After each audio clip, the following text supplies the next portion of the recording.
اوپر کیا ہے عذابات نازل کیے گئے، ان کے اوپر قحط سالی نازل کی گئی، ان کے اوپر پانی برسانا بند کر دیا گیا. جب پانی برسانا بند کر دیا گیا تو اناج وغیرہ اگنا بند ہو گیا. تو ان لوگوں نے بھی یہی کہا تھا. کیا کہا تھا؟ کہ دیکھو حضرت موسیٰ جب سے آئے ہیں ہم پر تکلیف ہی تکلیفیں ہیں. اس سے پہلے تو ہم بڑے خوشحال تھے، اس سے پہلے تو ہم بڑی اچھی طریقے سے ویل سیٹ ہم زندگی گزار رہے تھے، اب دیکھو اناج کو بھی ترس رہے ہیں. یاد رکھیں میرے محترم اور پیارے بھائیوں، یہ طریقہ مسلمانوں کا طریقہ نہیں ہے. تو خدا را میرے محترم اور پیارے بھائیوں، آج یہی بات آپ کے سامنے لے کر حاضر خدمت ہوا ہوں کہ ماہ سفر منحوس نہیں ہے، ماہ سفر کوئی بھاری نہیں ہے. یہ بھی سننے کو ملتا ہے نا کہ آخری بدھ بڑی بھاری ہوتی ہے. بھائی ماہ سفر میں کیا ہے، اپنے گھروں کے برتنوں کو ڈھانپ کر رکھا کرو. کیوں ڈھانپ کر رکھا کرو؟ جناب بلاؤں کا نزول ہوتا ہے. میرے محترم اور پیارے بھائیوں، ہم کون سے زمانے میں جی رہے ہیں؟ یہاں دنیا آسمان پر پہنچ گئی ہے اور ہم زمانے جاہلیت کی رسومات کو اپنائے ہوئے ہیں. ہم زمانے جاہلیت کی باتوں کے اوپر کیا ہے یقین رکھتے ہیں. آج تو عقلی طور پر بہت زیادہ کیا ہے عروج ملتا ہے کہ جو عقل میں آتی ہو، یہ بات عقل میں آنے والی ہے کہ بھائی کوئی مہینہ کوئی دن کیا ہے بھاری ہو.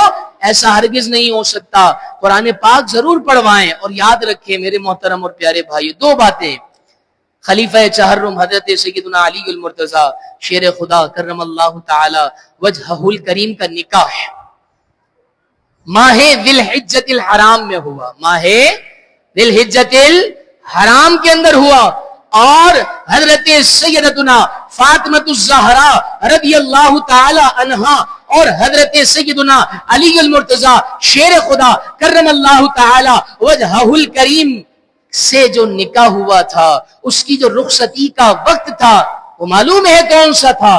کئی اقوال کے مطابق ملتا ہے کہ وہ ماہ سفر المظفر کا مہینہ تھا جب حضرت سیدنا فاطمہ الزہرا رضی اللہ تعالی عنہا کی رخصتی ہوئی تھی. کیونکہ نکاح کے چند ماہ کے بعد حضرت سیدنا فاطمہ الزہرا کی رخصتی ہوئی تھی. جی ہاں، ایک اور مقام ایسا ہے کہ جب غزوہ خیبر لڑی جا رہی تھی، جب خیبر فتح ہوا تھا، بتائیں نا وہ مہینہ کون سا مہینہ تھا؟ وہ کوئی اور مہینہ نہیں تھا بلکہ وہ مہینہ ماہ سفر المظفر کا مہینہ تھا.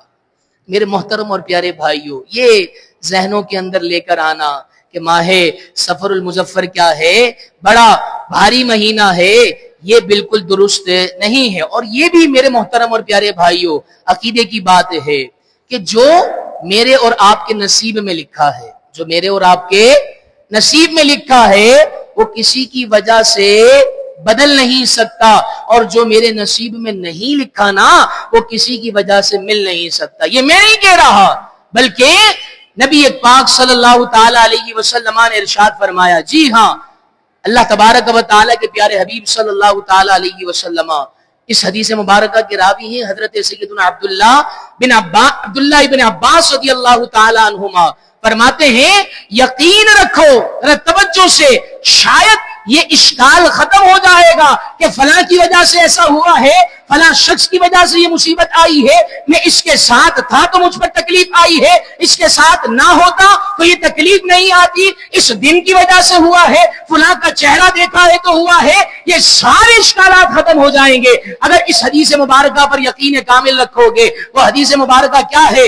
حضرت سیدنا عبداللہ ابن عباس رضی اللہ تعالی عنہما مروی ہے، نبی پاک صلی اللہ تعالی علیہ وسلم نے ارشاد فرمایا کہ اگر پوری امت، جی ہاں ایک دو نہیں، ایک دو فرد نہیں، ایک دو خاندان نہیں، بلکہ کائنات کے اندر جتنے لوگ ہیں وہ سارے بھی جمع ہو جائیں. پھر کیا فرمایا؟ اگر پوری امت اس بات پر متفق ہو جائے، جمع ہو جائے کہ وہ تمہیں نفع دلائے گی، یاد رکھو اگر تمہارے نصیب میں نہیں ہے، ساری کائنات جمع ہو جائے وہ تمہارے نصیب میں آ نہیں سکتی. اور پھر فرمایا کہ پوری امت اگر اس بات پر جمع ہو جائے کہ وہ تمہیں نقصان پہنچائے، اور اگر تمہارے